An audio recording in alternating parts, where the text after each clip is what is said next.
So what I'm using right now is Well People, Okay.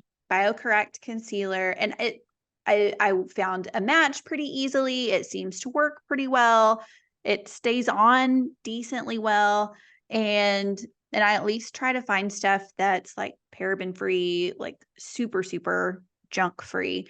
So hopefully it's cleaner.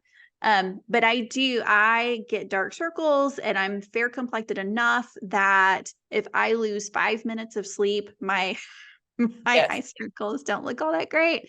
And if I'm dehydrated, then they don't look all that great.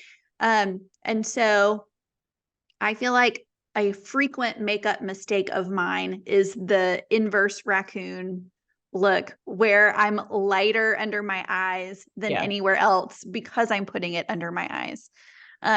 So set me straight. Is that a 90s trend? Does this make me an old lady? Does it make me Gen X?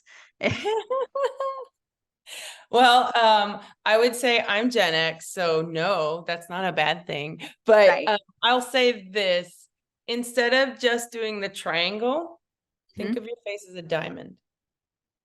Okay. So do this versus just this. Does that make sense? Mm. So when you're putting on your concealer, Hmm. there are a lot of techniques here, but you can put it here. But as we age, like, so for me, as you know, I'm a clincher, and clinching has prematurely aged my jowls because I have chipmunk cheeks. So sometimes when I put my blush on, I'll go back and dust a little bit of concealer here just to keep the eye moving upward. But but blending into my apple. It might be hard to see here. So Okay. what Okay. I'll typically do is, and then everyone's different. You have a prominent hairline like me.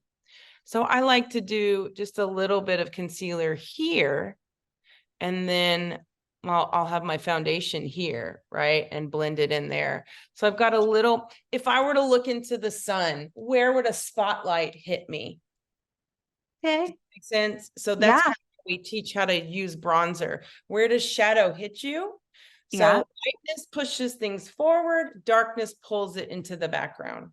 So if you're worried about the raccoon, just do a Mhm. diamond instead of a triangle. And then that means you can do a little down here, a little bit here. Again, I got a Lebanese nose. I don't care if I highlight it. I do the whole thing. Yeah. Yeah. Does that help? No, that's awesome. Yes. And I Okay. do, my nose isn't Lebanese, but I have a very I prominent love your nose. bone structure. And so so if I know that I'm not going to have a mask on a whole bunch, if I'm being more intentional with my makeup, then I'll actually put concealer on my nose because it kind of mats it out. And I feel like it is less prominent Yes, than not. that's why I like the diamond, That's because super smart. it Yeah. just feels like a little flash of light in the center. And then Yeah. just make sure it's a soft blend. Yeah.